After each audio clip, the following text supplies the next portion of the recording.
good morning.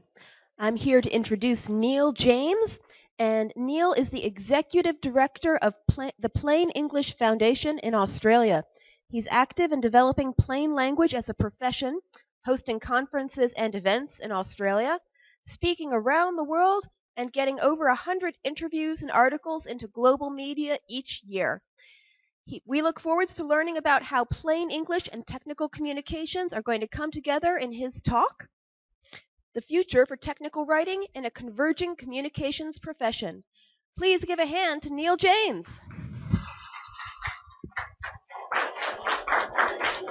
Okay, good morning everyone. You can all hear me, I hope.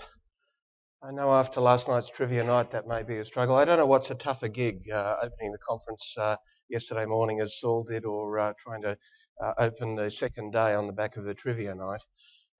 Although it's easier for me because I was on the winning team. So, and particularly the thing I enjoyed last night was those. What I thought was hilarious was the questions on technical writing. The best any team got was like 4 out of 10 on the technical writing questions. But famous people, everyone scored 8.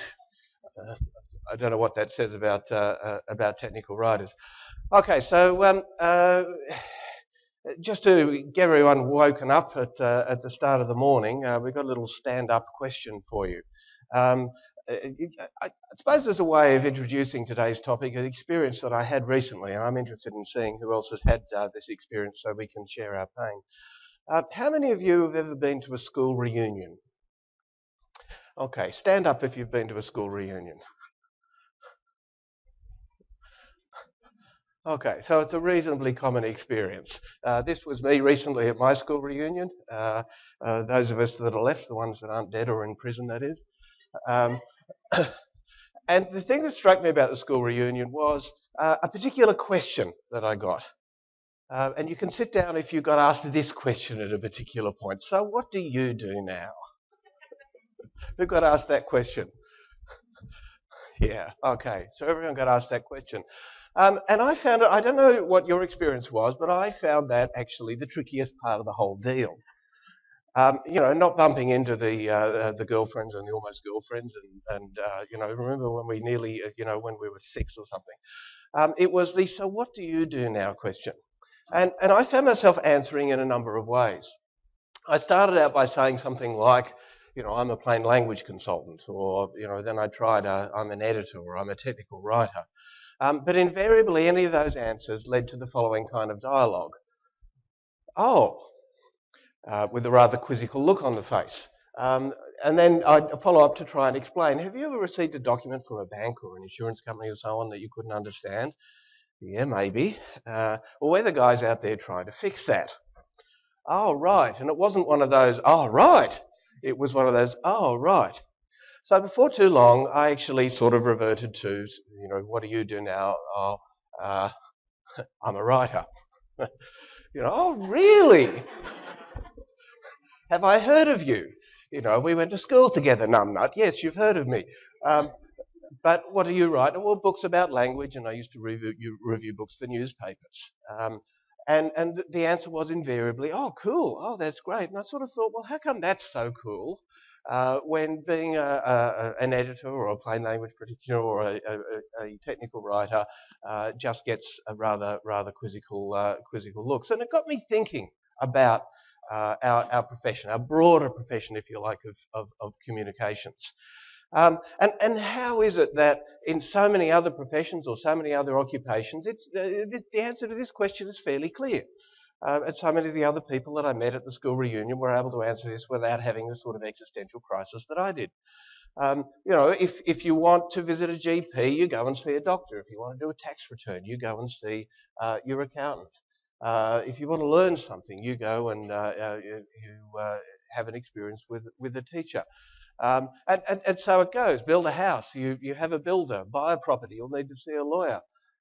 Even reading a book, people are pretty clear about what a writer is, but how about if the task is writing a document? People really, and try this next time you're in a taxi. I often call this a taxi test. If you've had this conversation, what do you do? And try it on. Although one time I was in a bit of a bad mood and the taxi driver asked me and I said, I'm a grammarian. thinking that would kill conversation. He said, "Oh, are they related to the Baptists?" um, but really, that's a way of just kicking off my theme for today, which is, why is it that we're not well understood? Why is it that what we do is not understood, and in fact, what we're called is not very well understood? And part of it is we have so many darn names. Uh, we might call ourselves plain language practitioners or technical writers or information designers. We might work in corporate communications, HR or PR, rather editing or usability. So that's what I want to explore today. And I want to explore it from, I suppose, 5 topics. How did we get into the situation as a communications profession, as a range of communications specialists, where our discipline is so fragmented, that we have so many sub-disciplines compared to other areas of the professions? And I want to explore in particular how that happened, given that we do have a very common intellectual heritage, even though it's one that's not well understood, certainly in this part of the world compared to, say, in North America. And I want to talk about that heritage, the heritage of civic rhetoric or classical rhetoric, which is something certainly in Australia is not taught or very well understood. Then I want to explore the possibility for reunifying communications as a discipline, because in many ways, for many centuries, civic rhetoric was the single communications discipline for about 15 centuries or so. What are the prospects for perhaps bringing that back together in some way? And how does that relate to the push that has been going on, not just within the technical writing world, the technical communications world, but also in the plain language world, and in other of our subfields and subdisciplines, to increasingly professionalise, to strengthen the professional infrastructure that we work to.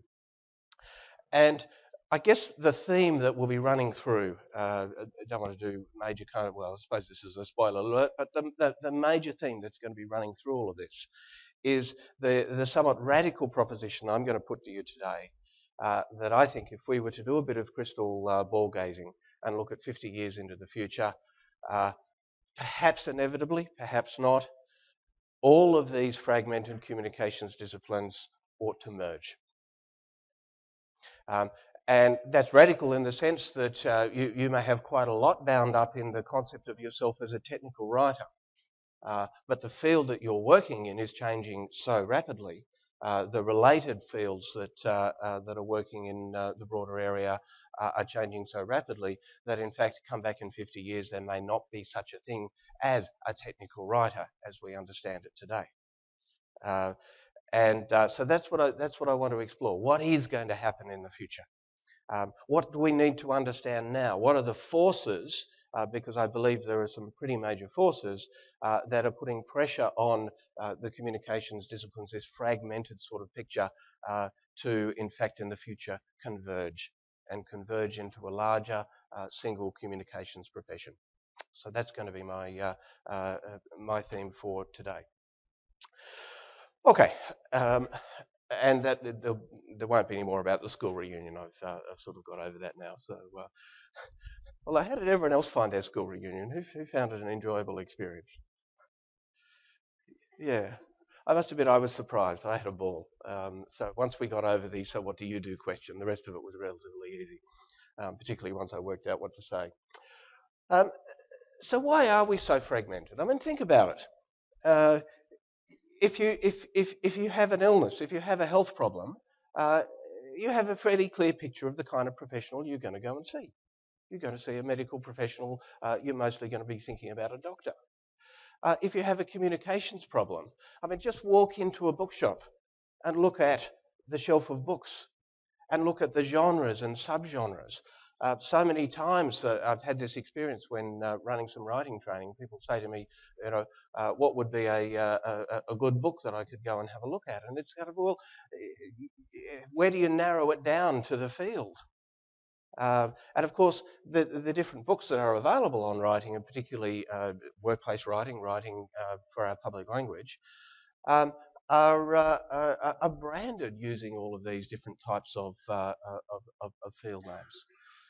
Where did this come from? How did we get into a situation where, unlike other professions such as accounting and law and medicine and so on, we became so fragmented? Well, I would argue there are 6 reasons for it. I'm going to talk briefly about these. First of all, we have some different historical contexts. That's going to be a fairly obvious one.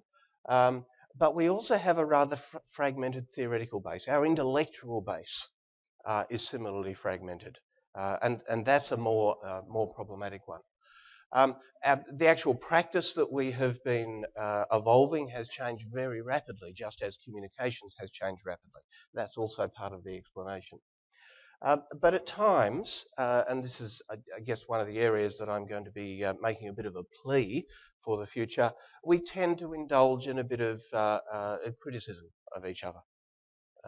Those plain language people, they're just about, short words and sentences. But us technical writers, on the other hand, or us usability people, we really know how to test things. But, all of them technical writers, they know how to read code. But, apart from that, I mean, there is that tendency to criticise one another. A lot of that is because of the commercial pressures involved in the work that we do. We're often competing for the same sort of business, the same sort of clients. But a lot of it is also institutionalised in the organisations that we have established, the institutions that we have formed to help us in our careers. So let's explore those a little bit. The first one's the most obvious. We did emerge from different contexts. That's part of the reason why we have these different fields, and that's completely understandable. The editors have been around the longest, and they emerged from the book and newspaper and magazine world. Technical writing coming out of the engineering world in particular. The information designers coming out of graphic design, a bit more influence out of graphic and product design. The communications people out of public relations and marketing. Journalism would be in that mix as well. The plain language people much more out of the government world, working on government and legal documents. And the usability people much more related to human factors engineering, product development in the industrial world in particular. And so in a sense it's understandable that we had this, because we had different contexts that were generating specialists who branded themselves, particularly for the context that they were operating in. But what is less understandable or less forgivable, I think, is that when we then began to theorise, when we began to develop the intellectual basis, the intellectual foundation of our work, we end up maintaining those silos. I can recommend J.A. Anderson's book, Communication Theory, which is, getting on for a few years ago now. But in that book, he surveyed 7 major communications texts. Now, these were major texts that were being used, particularly at a tertiary level, to educate the future communication practitioners. And of those 7 major communications texts, he found 249 distinct theories of communication in 7 texts. Now, okay, that depends on how you define a theory. Some of them were fairly limited in range and scope. But the scary thing is that only that 80% of those concepts, 80% of the concepts across those 7 texts, occurred in only one book, and only 7% occurred in more than 3 of those 7 books. So we've gone a step on from that experience where we emerge from different contexts, but we've then theorised our own context. We've then attempted to link that to a broader foundation for what communications involves, related to our own context, and as a result, we have a highly fragmented theoretical base, a highly fragmented intellectual base. I mean, imagine if we did that in the world of anatomy.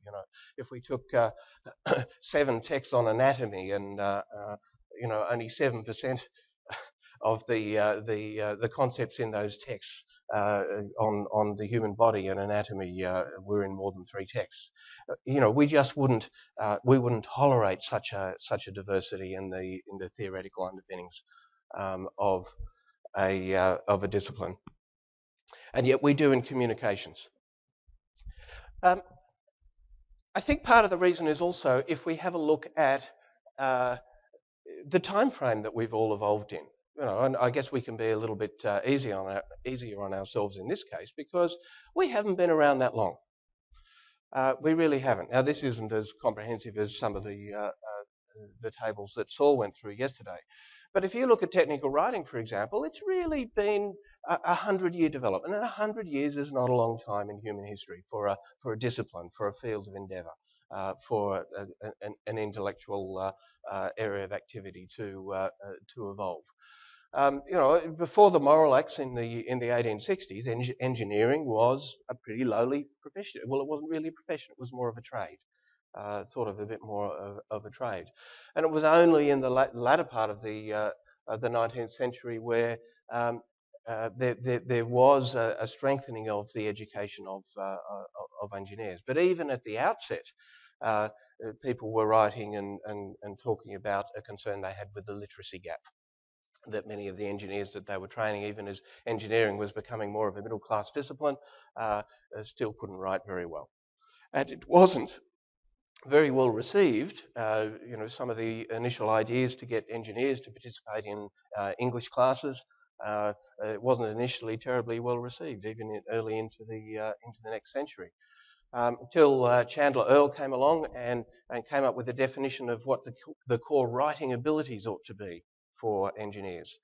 Very interesting paper. It's worth going back and having a look at those because they still have so much common ground with what we would describe as the abilities technical writers today would require. And then in the 1920s, we had a pretty important reference book, English for Engineers. Suddenly, we're beginning to see within the academy in particular this notion that not only should we be training engineers to be technically competent, but also fundamentally to be able to communicate well. But as and Saul traced some of this yesterday as well. Of course, the big boom came about because of the military and industrial and technological boost that came from the Second World War, and that led to an enormous rise. There was the GI Bill, of course, which also pumped a lot of ex-servicemen into the education system, and that long tail economic boom that meant there were jobs for them. We saw in that period, in the war and the post-war years, the first technical writing societies, the first technical. Would anyone like to? Does anyone know when the first job ad for a technical writer occurred?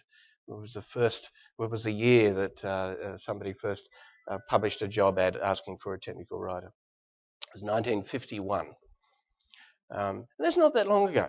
That's not that long ago. So if you think about it, we've not been here long enough to really completely sort out what we're doing as a discipline. Of course, into the 70s, the growth in the academic programs, the first major technical journals, and then as Saul talked about also yesterday, as we go into the 80s and 90s, the impact of the personal computer, the internet and the web and so on. And within 100 years, that's an enormous shift. That's an enormous shift in the work environment. So in that sense, it's perhaps not surprising that we have this fragmentation because the areas that we've all been operating in have been changing and evolving so rapidly. The area that I'm a bit more associated with, the plain language world, is a bit more of a Johnny-come-lately, although it's not the Johnniest-come-latest of the communications discipline. But it really kicked off much more similar time frame in around the Second World War. But it's also had its own period of rapid development. Initially, its focus tended to be on government writing, to a lesser extent legal writing, documents like regulations and so on. But its focus initially tended to be on sentence level areas such as passive voice, sentence length, word choice, efficiency at a sentence level. But over time, the plain language practice also managed to incorporate elements such as the structuring of information, the document design of information and so on, to be much, much broader in scope. To the point now where, and for those of you who haven't heard about most of you heard about the Plain Writing Act? Okay, a few nods, not everyone nodding. I'll be talking about that a little bit later. It's probably going to be one of the most important and one of the most influential things to have happened to communications in 100 years. Um, and unlike previous plain language measures in the United States, where the Democrats introduced them and the Republicans removed them, this one was passed by a massive majority in Congress, and it's a piece of legislation. So I'll come back to that a little later on. The point at this stage is that plain language has had a similar kind of rapid evolution. I'm involved with a beast called the International Plain Language Working Group, and recently we came up with this standard definition of what plain language is. A communication is in plain language if its wording, structure and design are so clear that the intended readers can readily find what they need, understand what they find, and use that information. Now you might be sitting there thinking, that doesn't sound very different to what I do, and I call myself a technical writer, and you would be right. In fact, there is so much more in common between us than we often like to think and tend to assume. And yet we tend to lapse back into, at times, criticising one another. And here's a classic example of what I call the straw person argument. And this comes from actually an organisation in Canada, a technical writing organisation, who put out this as an article. And part of the text ran, "So what is plain language anyway?" This was their article about plain language. Definitions vary somewhat, but generally follow these lines. It's clear, straightforward expression using only as many words as necessary. It's a language that avoids obscurity, inflation, and so on. As we've just seen, that's certainly not the way plain language defines plain language, but here we have a narrow definition coming from another practitioner. I remember reading this article thinking, now why would they set that up that way? All they've got to do is have a quick search on the net, have a look at the plain language organisation, see how they define themselves, and that alone should be enough to tell you that plain language is a bit more than that. But it quickly becomes apparent when you do see these comments across different fields that there are some thinly veiled commercial motives driving some of this. Is plain language enough? Well, many organisations are realising, in fact, that more is needed. To achieve the goals of plain language, documents must go beyond the use of simplified vocabulary and sentence structure. Well, who said plain language doesn't? So now we have good content design. And this enables readers, apparently, to quickly and easily find and digest the information. This expanded definition is often referred to as clear and effective communications. A clearly written document puts the reader first and is easy to read. It is also logically organised, relevant to the reader and visually appealing, because all those plain language people aren't interested in being visually appealing or logically organised or relevant. Or those technical writers, if you happen to be their target or whatever. And I think it's an unfortunate tendency and it's not just, this happened to be a technical writing organisation, but it's not just technical writing organisations to take pot shots at one another. And often market it, instead of marketing ourselves in a positive manner, marketing ourselves in a negative manner, so by contrasting ourselves with other professionals who are out there in the same area, often doing overlapping kind of work. So I think that's part of it, and I think it's worth bearing in mind. It's worth being aware of. It's something that is worth avoiding in the future, I would believe, because I think at times, particularly these 5 subfields, it's a kind of sibling rivalry that we have. Sometimes friendly, sometimes a bit less than friendly, and this is part of the explanation. And I suppose, if I want to push that metaphor a little bit further, as we all grow up as a discipline, as we all grow up as a profession, I guess you go through your sibling rivalry adolescent phase. And part of that sibling rivalry is that we've all gone and set up our own houses. We've all gone and set up our own institutions, our own societies, our own associations, and so on. And in some respects, that has bedded down some of those tensions and some of those pressures in ways that are unfortunate. It's not surprising, and this by by the way, is not a comprehensive timeline or history of some of these disciplines. But the main thing I want to pick up on some points in this timeline of these 5 professions in particular, the ones in bold, when those institutions were actually established. And as you can see, the editors are the oldest. They've been around the longest. Not surprising, because books and newspapers and magazines predate some of the other areas that we work in. The STC, the technical writers, were really next on the block, I guess, in developing institutionally, and the rest of us have all been the Johnny-come-latelys. And the usability professionals have come along really much earlier on in the 1990s. So it's a recent development, and in some respects we've been attempting to get our individual houses in order, but in other respects what we've been doing also is institutionalising, firming up this this unfortunate fragmentation of our communications discipline. Okay, so that's my first general theme. To acknowledge that we are in a situation where we're rather fragmented.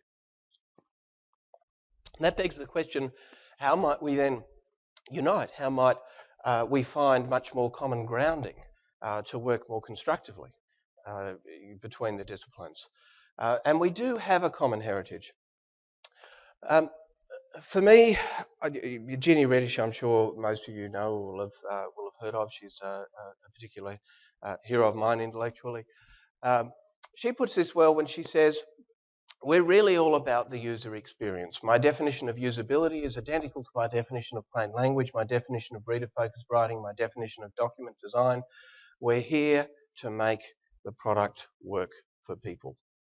It's a line I'm going to come back to again and again. We're here to make the product work for people. In the end, it doesn't matter what we call ourselves, as long as the product works for people.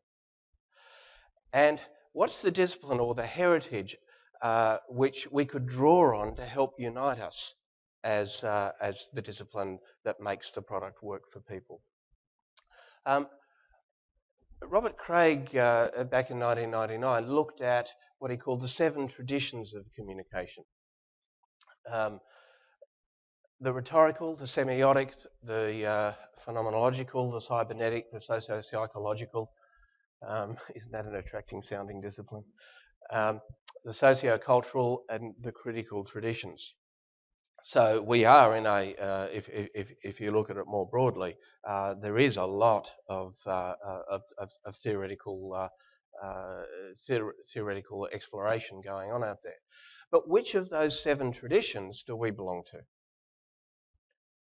Which one would you pick? Anyone would like to take a stab? What was that? Yeah, I would go for the rhetorical. Communication as practical discourse. The cybernetic, the information processing, is much more about artificial intelligence, literally the computer stuff. Yeah, and of course, the rhetorical tradition has a very, very long history. Of course, rhetoric goes back; it's emergence. I mean, there were rhetoricians before this, but really its emergence came to a head in 4th century BC as part of the experiment of radical democracy in Athens, where it suddenly gave you power and influence to be able to deliver an effective speech by standing up in that spot there. Must have, no lapel microphones in those days. It must have really required quite a voice. But if you could give an effective speech, if you could communicate effectively, you had power and influence in that society. So suddenly, that society, people in that society, wanted some kind of practical basis to understand how to do that. And the first manuals, often the early ones were sort of debating manuals, but the first manuals on rhetoric evolved. And then, of course, this clever guy got in on the game Aristotle, who wrote the Ars Rhetorica, one of the foundational texts on rhetoric. I mean, a lot of this is still taught very well in North America. It's still a tradition maintained in North America, certainly in my country, in Australia. I'm not so sure about New Zealand. It's just not something that's on the curriculum anymore and hasn't been for a long, long time. And yet this was the first coherent theory of communication. I mean, Aristotle talked about the three contexts in which public communication occurs: the deliberative, the judicial, and the ceremonial. I think we would need to expand that a little today to introduce what we might call the sort of informational. But otherwise, that sort of theoretical basis that Aristotle and the early rhetoricians talked about would still hold up fairly well today.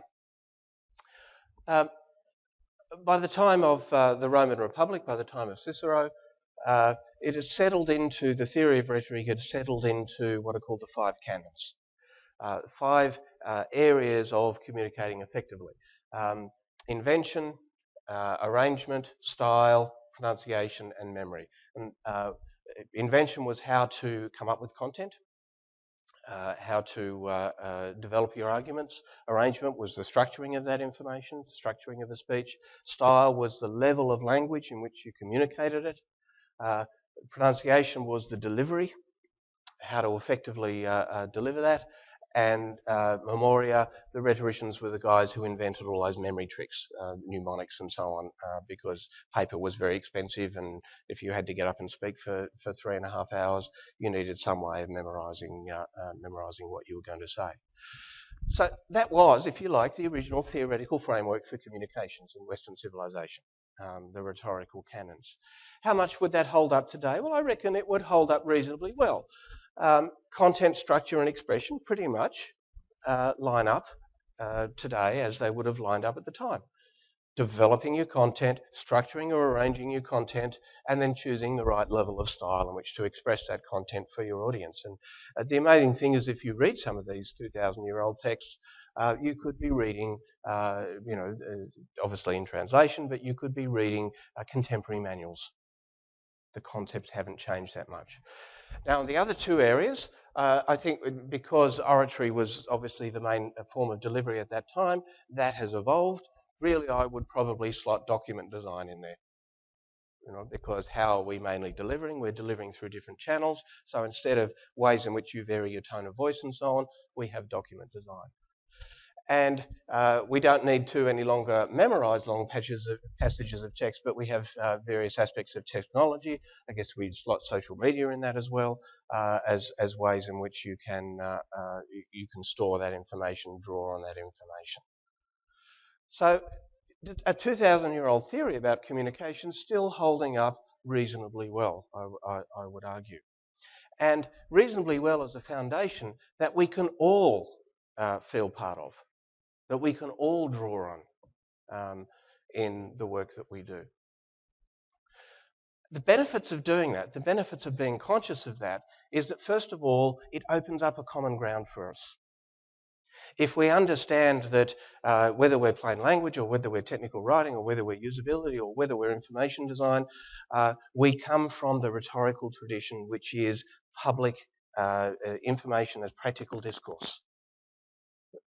The language and communication of public exchange. It also helps us, I guess, to think more coherently about how we might come together as a single discipline. I also think it's a very positive thing to feel part of a tradition, a very long and very strong tradition in the history of communications. That some of our antecedents in the work that we do, some of the experience that I have, I walk into a place like the Treasury and teach some of Cicero's tools. It's taken straight out of some of Cicero's texts 2,000 years ago. The stasis system, for example. Identifying, Cicero talked about when you are needing to make a quick judgment about a situation, generally there are 4 types of issues that you will need to argue around. Issues of fact, issues of definition, issues of process, and issues of circumstance. And he said when he was preparing to go into court to defend somebody, he would think through that list and he would decide which is the issue that. And we find ourselves going in and teaching things like ministerial writing, policy writing, and so on, where those kind of tools are just as relevant today as they were 2,000 years ago. Yet that comes straight out of Cicero. So there's my plea, and for those of you who don't know an awful lot about rhetoric, and certainly I didn't as I came through the school system and the university system in Australia, it's something that I would recommend that you have a look at and explore, because it is where we come from. Okay, so given that we have a common heritage, can and should we think about uniting? Can and should we think about bringing these fragmented fields together? Now, I'm just going to focus on these five because I think these five probably have the most immediate connection and prospects coming together. There are some other communications fields, I guess the PR world and the journalism world and so on. But certainly these five, I think, are very closely related, and they're the ones I'm going to be looking at a bit more closely. Okay, but if we're thinking about uniting, thinking about coming together in the future, we need to ask ourselves, where are the differences? Where are there genuine differences between these disciplines? And how might we take account of those? Well, the more I think about it, yes, there are some differences. We do still operate in some different contexts. The plain language world does tend to operate in certain sectors. It does tend to operate more in finance, government, and legal sectors in particular. Technical writing has strengths in other areas and other sectors. So there are still some differences there. There are some differences in the documents that we work on, although I would argue that those gaps are narrowing. Technical writing world, you're more likely to be working on procedural oriented documents, such as the sort of procedures that you were talking about yesterday in the aviation world. In the plain language world, such as what I was just referring to, I'd also be working on more analytical documents with the clients that we work with, ministerial briefing notes, reports, more analytical rather than purely informational or instructional documents. So there are still some differences there. Yet there is also a lot of overlap. There is some variation in the extent to which we intervene. This is a bit more of a difference between the editors and and some of the other disciplines. There is that very deeply embedded notion in the editing world, whether it's book editing or newspaper or magazine editing, of respect to the author's voice. You know, that and that's largely coming about because they're dealing with authors. They're dealing with people who can write. So it's a matter of, no, we respect the author's voice. We can't change the author's voice. Clive James famously said to an editor who attempted to, you all know about Clive James, the Australian, yep, okay, just better check because, you know, hey, I had to be told who Richie McGaw was, so you can't assume these things culturally. That when an editor tried to correct some of his prose, that and he objected to it, and she said, "Well, why?" He said, "Because if I did that, then I would write like you." So you know, there is that. What Norman Lindsay and other writers said was a blood feud that existed between my tribe and yours, the tribe of the editor, publisher, and the tribe of the writer. So you do find in the book editing world that there is a much greater emphasis on copy editing rather than substantive structural editing. They're much more substantive, much more interventionist kind of work that technical writers or plain language practitioners would do. I really like one of the other things about your talk yesterday was talking about respect. But where is that respect? And when I have these conversations with editors, and they say, "Oh, but you've got to respect the author's voice," and I say, "No, I will respect the author's content. I'm about reforming the voice." You know, you can respect the author's voice if the author's voice deserves respect. And if you're dealing with a real writer, such as you would be in a book publishing world or a newspaper publishing world, then that's fine. respect the author's voice. But I'm not dealing with that with authors whose voice I respect. I respect their content. I respect that a hell of a lot. My job is to adjust the voice so that that content will communicate effectively. Okay, so there are differences there. There are differences with the elements we work with. You know, as I mentioned, some editors are much more going to be at the copy editing side, so they're dealing more with expression elements. Up until more recent decades, plain language was also much more focused in that on that side of things, rather than say document design, visual layout. Now, plain language practitioners are very much working with that as well. And that flows into some differences in some of the methods that we apply. If you look at the current definition of technical writing, this comes from the STC website. This is how the STC is currently defining you as technical writers. Technical communication is a broad field and includes any form of communication that exhibits one or more of the following characteristics: communicating about technical or specialised topics, communicating by using technology, or providing instructions about how to do something. And I think, okay, that's fine, but that doesn't differ all that much from so much of the work I do, which I call plain language, or so much of the work that people who work in corporate communications or marketing might do in working on an organisation's website, for example. How much difference really is there when you look at the way we define ourselves? And of course, remember the definition I put up earlier about the way plain language defines itself a bit more broadly. But again, you'd be looking at that definition thinking, well, that's pretty close to describing in many respects what I do. What is the difference? This one's a bit more general, I guess. The other one's a bit more contextual, talking a bit about the types of content that you work with. Some of the context and the tools that you work with, some of the technology that you work with. But is there really that much of a difference? Where is the difference? Is it in the extent to which one group uses technology more than the other? Is it the extent to just simply the subject matter we deal with? Is it the people we date? Is there really that much of a difference between us? And I would argue increasingly no. If we were to compare ourselves with another profession, such as engineering, which is highly relevant given that we're talking about technical writers who came out of, in many respects, the engineering world. Are the differences between what I do as a plain language practitioner and what many of you do as technical writers really any more significant than the differences between a mechanical and electrical engineer? They work in different contexts, they work with different technologies, but they use similar underlying processes and methods and a similar kind of intellectual base. And I would argue, in fact, that many of us are closer in method and scope and application than many of the engineering disciplines. And yet, engineering as a single discipline has less of a problem when engineers go to school reunions. Sorry, I said I wouldn't mention school reunion again.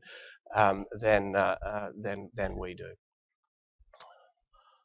So I think we should start thinking about a spectrum, a rhetorical spectrum of, and we'll get to the notion of what we might be called shortly, but in this communications field, we exist in a spectrum, and let's get away from these individual boxes, let's get away from these individual silos and start thinking a little bit more laterally and a little bit more creatively about how we are going to package who we are and what we do as professionals.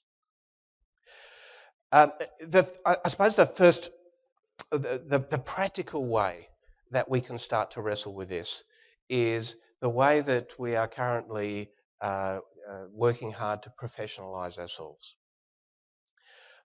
Because whether we are in the technical writing world, whether in the plain language world, whether in the editing world, we are all wrestling with similar problems. Now, when I'm talking about professionalising, I don't mean to suggest that all of the people sitting in this room are not professional, that you don't turn up at work on time and do your work to a high standard and so on and so forth.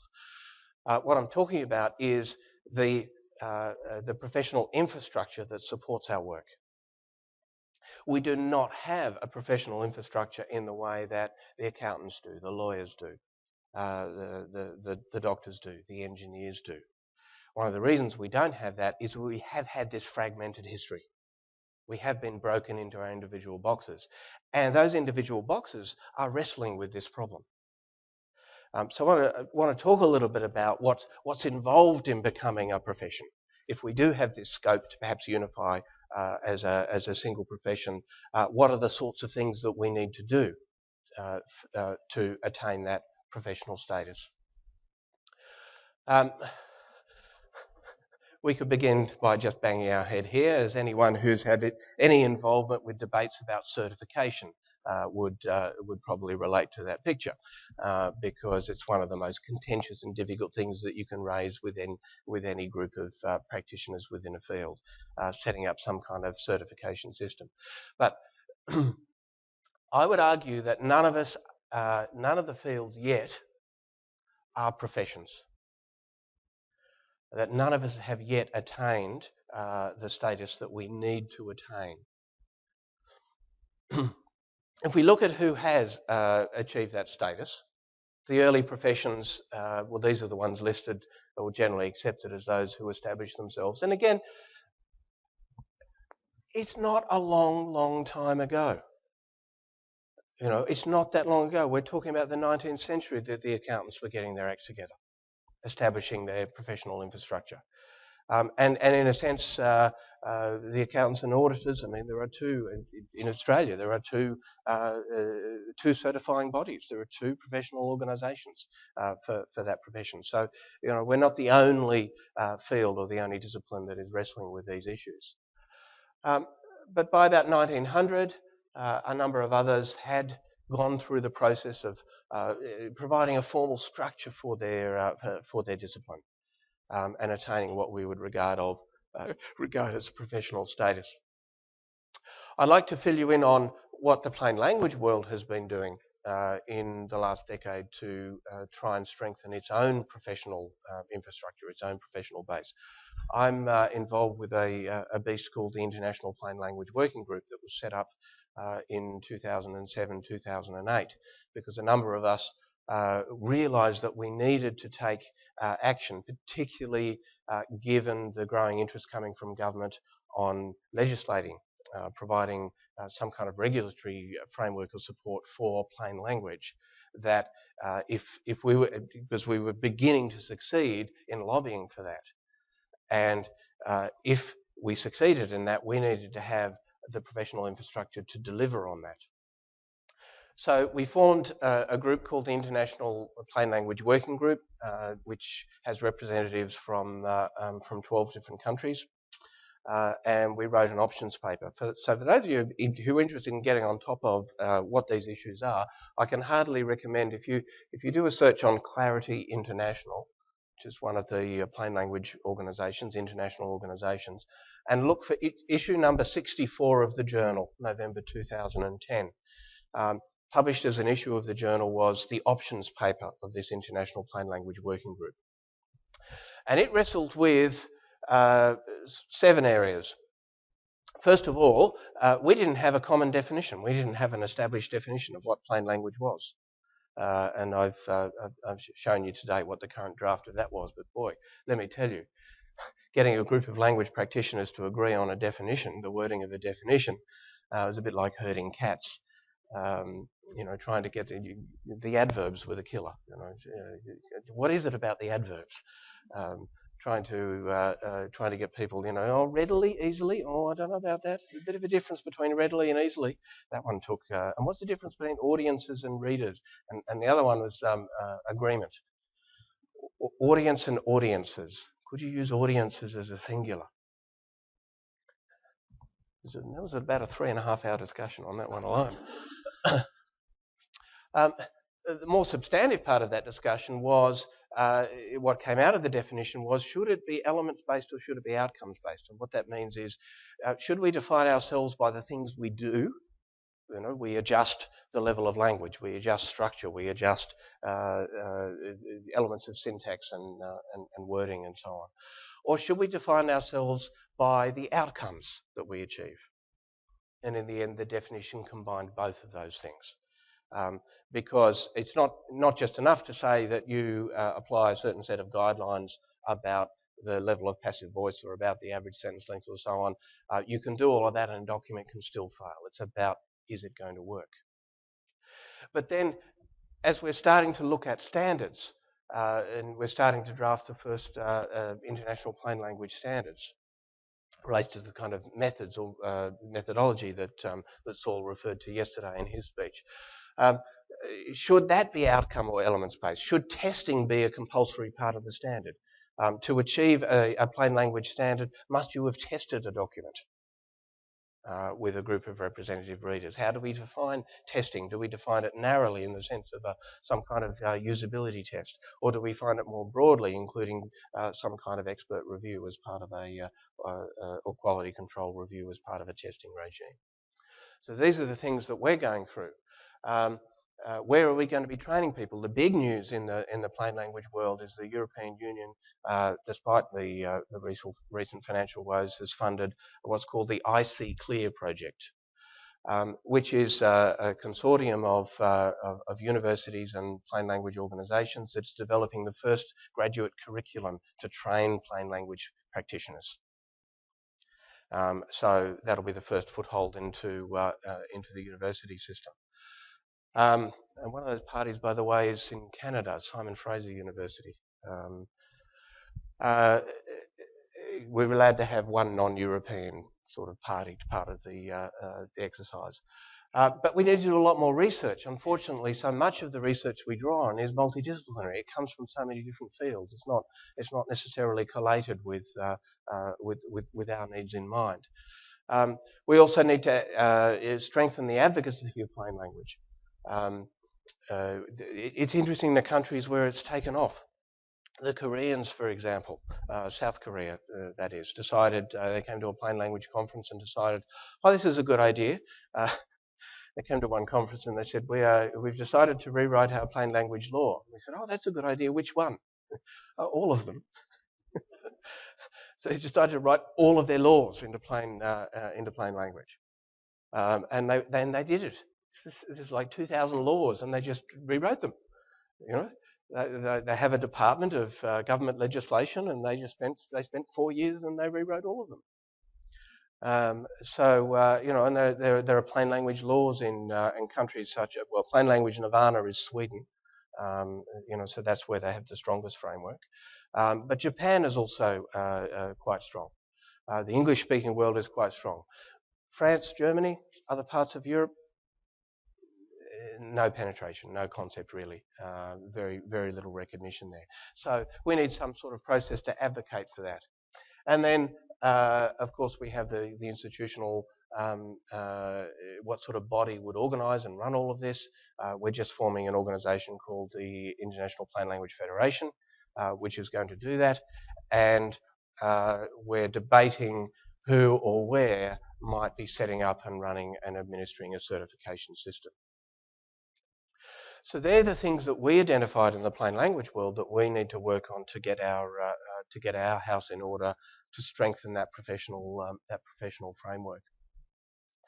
But I've been thinking recently about, well, how would we test whether we've achieved that professional status? How would we compare where we're at, benchmark where we're at to other disciplines in the communications area? So I did a bit of digging into the research, and these tended to be the top 12 requirements to be or to become a profession.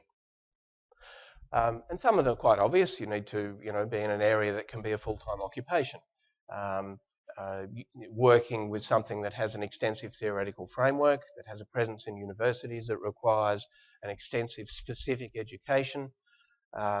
Have some sort of professional association, some testing and certification, code of conducts and ethics is an important one. Be fee paid for work, have mobility as a practitioner, build institutional experience and ongoing learning. And these last couple are really important. Some recognition of the social benefit and some recognition and authorisation through statute.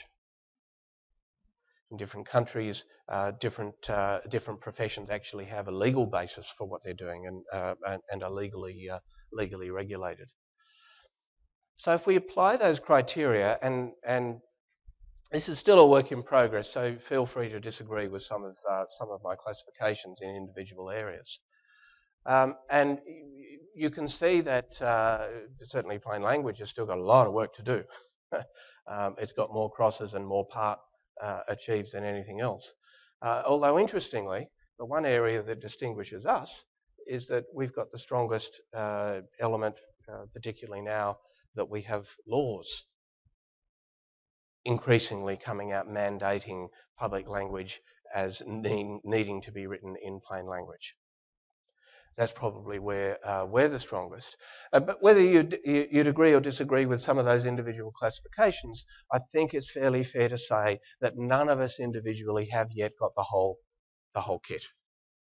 None of us yet have achieved professional status when we compare that and apply those same principles, say, to the doctors and the lawyers and the accountants and the engineers who can tick all of those boxes. We cannot yet tick all of those boxes. So where do we go from here? Well, we are individually working on strengthening our professional status. And I say to some of the people on the International Plain Language Working Group that I'm involved in, what's driving this, and we talk about the need to have a professional infrastructure. But I also say that we're also doing this so that we will have a seat at the table in 20 or 30, perhaps even only 10 years' time, when we eventually have to start talking to other similar organisations about combining, about converging. And so we need to get our act together individually so that we can be part of getting our act together on a much broader scale, which I believe is essential if we're to realise the potential of communications. And yes, it is crystal ball gazing, but I believe there are some pressures that are being brought to bear on us all that will increasingly steer us towards convergence. Even as we get our act together individually, that will start to bring us together as a single discipline. And I'd identify four. Although really they're kind of two: technology and then the rest. Technology is going to be the main driver. Technology is going to be the main thing. It's what created us. Technology enabled us. Whether you go back to the earliest days of the printing press and correctors of text, which kicked off editing as a concept, or the printing press, which kicked off proofreading. It kicked off the magazine and newspaper publishing world, or whether it's the technology that created the military and industrial base that established technical writing, and later the IT and the digital and the computer world that is so much part of the technology is at the heart of what and shaping communications. But we are in the information age, although increasingly people are saying we're moving into the post-information age. That just logically doesn't make sense to me, but all of a sudden we're not going to have information, we're moving on past information. But anyway, I get the point. But I do want to talk about state sanction and self-interest, because I think these also are going to be the pressures over the next decade that are going to continue to nudge us towards this possibility of unifying as a profession. Let's talk about technology. Because what's happening with technology is that increasingly what were very diverse roles in the communication process are beginning to converge. And looking at how this has happened in the past will help us to understand that it is going to happen even more in the future. Now, I know when I started out as as a young sort of comms practitioner in a government agency writing annual reports and so on, I only played part of those roles. But even in those days, I tended to combine the writing and the editing. More typically, they were separate roles. But definitely, you would then, having done that, often send it out externally to somebody to do the typesetting and the design. And often the designer and the typesetter were different people. You know, for those who are as old as me and remember things like bromides.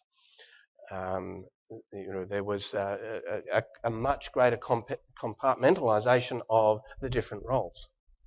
And then there would be somebody else who would be doing the proofreading. Nowadays, they're much more likely to be one person doing all of those things. This is what the PC has brought to us. You can now be your writer, you edit it yourself, and you can typeset and design it at your desk. Instead of all those different people that used to be involved, different people often in different organisations, not just in the one organisation. So this is a trend we've already seen. And we need to be aware that that's going to continue. And the way technology changes, we are going to say increasing convergence. What it means is that we will need to be on top of a much wider range of communication skills. A good example of this, let me give you a couple of case studies. The disappearing proofreader. Proofreaders initially, as a discipline, as a practice, existed in the book publishing world and the newspaper publishing world within the printing press. That's where they were located. The proofreading department was in a printing house, not in a publishing house. Now, why is that? Because books were were printed off letterpress, literally from hot metal that was stamped into letters that were assembled, and books weighed the hot metal that produced books weighed tons, and so it wasn't possible, and it wasn't easy. It wasn't easy to pull off a proof. The proofreaders, as a result, were there in the printery. The 1950s, but more particularly in the 1960s, when the technology started to take off, offset lithography changed all of that. Offset lithography means that we now started printing books by taking photographs of very clean copies of a typewritten copy. And all of a sudden, instead of having huge amounts of metal to produce books, you could put your book in an envelope, which was film. But it also meant that proofreading came in at a slightly different part of the process. Proofreading was happening at the, anyone else remember working with die lines? Yeah. Or blues, as they were often called, and trying to proof those that they were pulled off at an earlier stage. What happened was proofreaders moved into publishing houses. Then the digital world came along. Proofreaders tended to get the task of proofreading tended to get merged with editorial. So separate proofreaders, as the technology changed, not only literally moved location, the firm they were working for, but eventually their roles started to merge with other roles. So the copy editor started to become the copy editor / proofreader in publishing houses. As we continue into the e-publishing world, then that's changing again. The proofreaders that are hanging on tend to be very poorly paid freelancers, working at very low hourly rates. And increasingly, documents are not going through a separate stage of proofreading at all. Or if they are being proofread, they're being proofread by the same person who did the editing, who may also have been the same person who did the typesetting and the designing and the writing in the first place. So the individual disciplines are affected very much by technology. So we need to be aware of how is the change of technology going to change what we do in the future. Another recent example of that has changed very, very rapidly is the web writer. Remember the early days of the web? How many people were involved in writing and publishing web copy?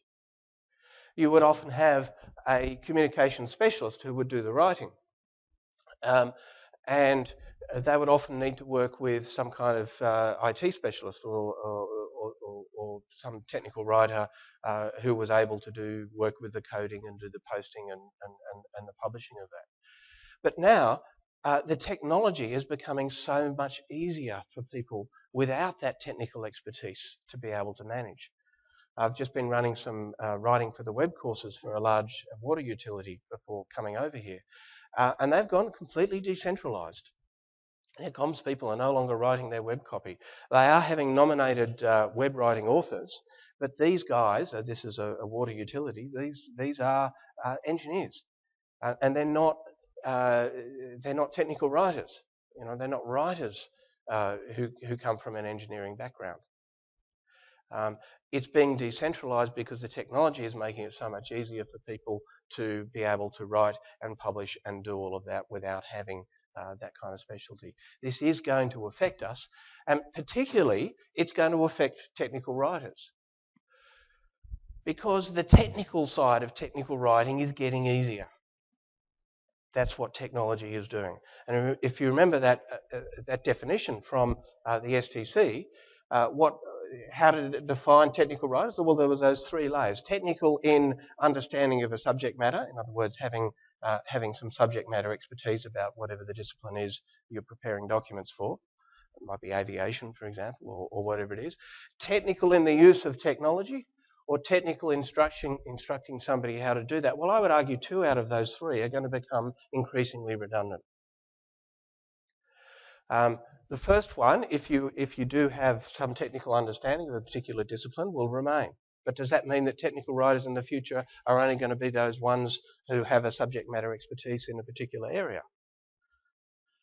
But the technology is going to make it increasingly easy for non-technical people to be doing this kind of pub, just as it's become so much easier for them to do it in the last 10 or 20 years. And as far as instructing people how to do something, I think YouTube is going to change fundamentally so much of what technical writers use, because people are going to increasingly, I need to know how to do something, I will just type in some little instruction and somebody will have posted a YouTube video, or as we heard from the social media presentation, there is a community out there who will answer you and will gladly give us their time to answer you. Where does that leave the technical writer in that third level of instructing? These gaps are closing. These gaps are closing. So we've got to ask ourselves, what is going to distinguish technical writers in the future as these gaps close? Are you going to remain within an increasingly narrow band of operation? Or perhaps is the solution to think about broadening and seeing more of that common ground with other communications practitioners and other communications disciplines? Because that's the bad news. The good news is there is opportunity out there. I don't entirely agree with this metaphor, but it's just so attractive that I like to use it. Mitchell Kapoor, getting information off the internet is like taking a drink from a fire hydrant. The information age is absolutely flooding us with potential. It's great, but people in the future are going to need a filter. They are going to need the mechanisms, and they are going to need expertise to help them break that down, to help them to refine, gain access to that information, to interpret, to understand, to convert that information into something that is of value and worth to them in their lives. There is still going to be a role for communications professionals in doing that. But it's not necessarily going to be the traditional roles that we've all come to settle into as technical writers, or as plain language practitioners, or as corporate communications practitioners. The importance of that is increasingly being recognised by government. And this is the one area where I would argue that the plain language world has actually stolen a bit of a march on the others. Most other areas we're behind, but hey, we may as well be in front in one area. And that is, politicians of all persuasions get the plain language concept. They get what it stands for. They get that it stands for accessibility and usability. And as a result, laws are being passed, and the most significant one was the Plain Writing Act in 2010, which, and I quote, its purpose is to enhance citizen access to government information and services by establishing plain language as the standard style for government documents issued to the public. That is now the law of the United States of America. Now, it only applies to federal agencies, but I cannot underestimate the impact, the flow on impact that that is going to have. When governments are starting, and notice it's establishing plain language as the standard style for government writing, not information design, not technical writing, plain language as the standard style. What it says is that there are two things here. What it says is that governments are seeing the value of clear communications. They're seeing the social and economic and political benefits of it, and they're going to increasingly regulate and legislate for it. And at the moment, they're looking around and saying, oh, okay, how do we do that? And the thing that makes most sense to them is plain language, as conceptually. So where is writing going to fit within that? Where is technical communications going to fit within that? First of all, you need to be aware of it, that that's the environment that's happening. But it's happening around the world. I mean, this is just, there are about 9 laws in South Africa that instill plain language. There's a push on in New Zealand for a plain language law here. So it is coming all around the world. This is from the South African Credit Act. So finally, I think what's going to be pushing us towards this concept of convergence, I think our own self-interest.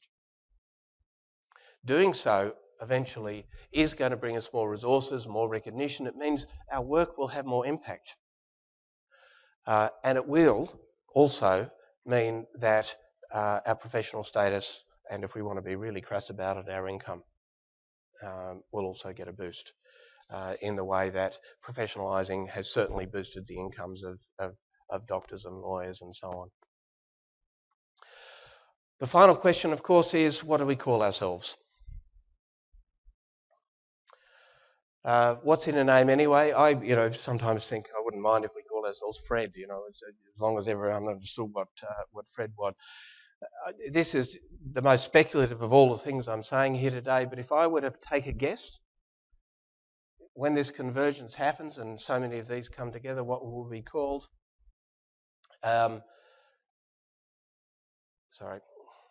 It would be clear communications. Partly that's because the word communications is in common to many of us, so that probably is going to get a Guernsey. And partly because of this state sanction. The European Union, in fact, in many European languages, the translation into their language of plain language is in fact clear language. In Swedish, for example, klarspråk, which is clear language or clear talk. The European Union's funding of IC Clear, that first curriculum, it's a curriculum in clear communications.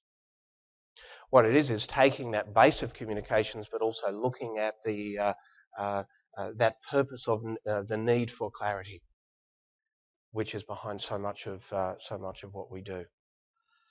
I mean, we've wrestled with this at an individual level with the Plain English Foundation. People often ask me, given that I have so much in common with technical writers and information designers, why did we call ourselves the Plain English Foundation? Well, there are a couple of reasons for it. One is that was the label that our market most understood what we were doing.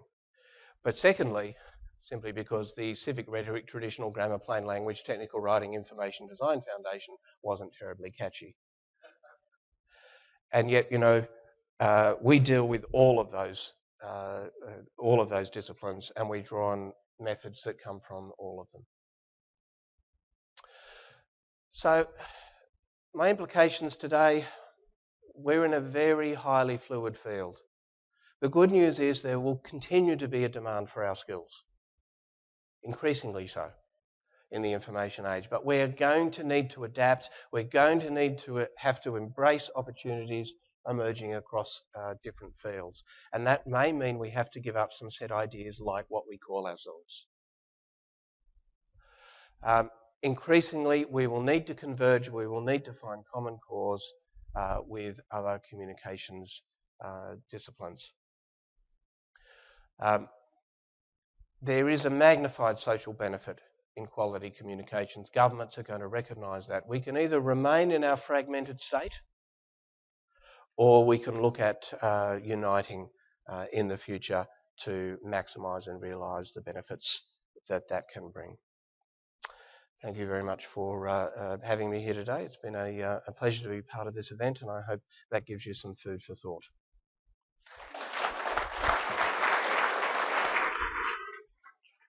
Now, I know I was asked to leave about 5 minutes for questions, so I don't know if we have time for questions or how you want to play that, or you just want to do the prizes and we go. Okay. Depending on how desperate we are for coffee after trivia night. Yeah. Yeah, the question is economic pressure also part of it? Absolutely. Yeah. Economic pressure is definitely, because it's more cost efficient. If you can get one person to play those roles instead of 3 or 4 or 5 people to play those roles. So definitely, and it's one way we can be demonstrating value. I guess the talking about sibling rivalry, one of the more troublesome siblings in the family is the corporate communications profession, and I use the term advisedly. Now,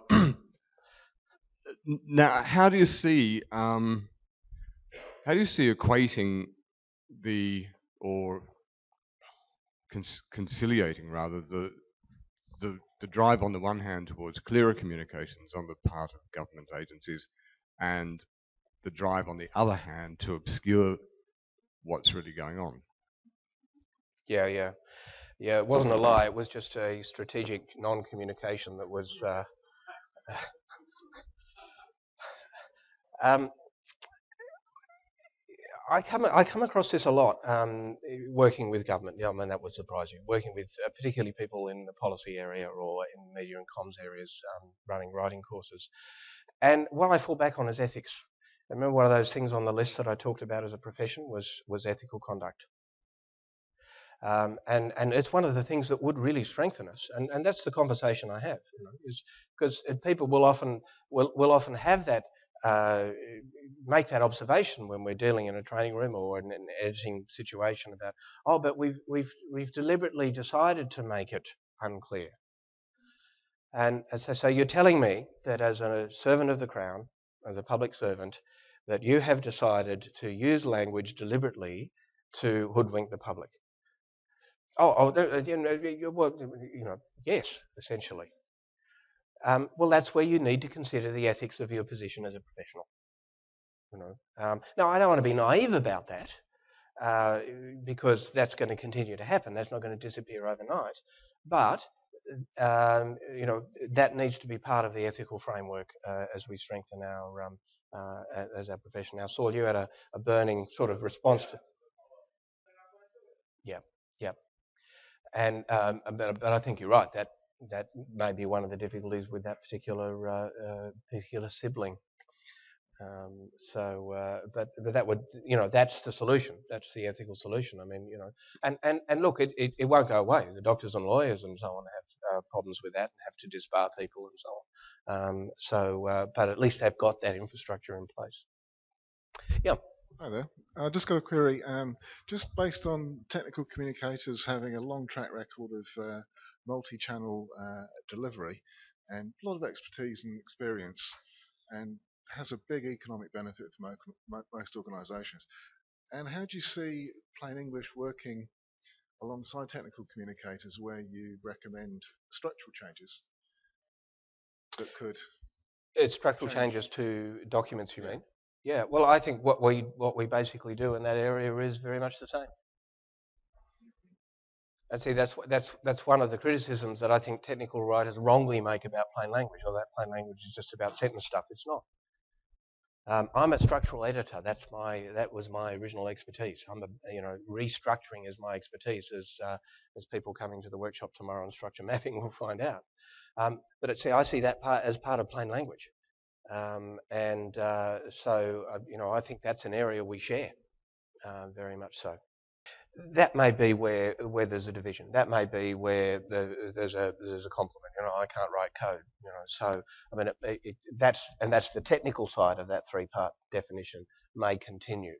But increasingly, as technology makes it so much more accessible, even people who don't understand code are able to do those things. And that's the scary thing for for a technical writer. I mean, the plain language guys who 50 years ago were just focusing on passive voice and sentence length and so on. They're now doing the structural stuff as well, and increasingly technology is allowing us to do other stuff. Where's that going to leave the technical writer? That's the danger, which is why we're probably better off working together.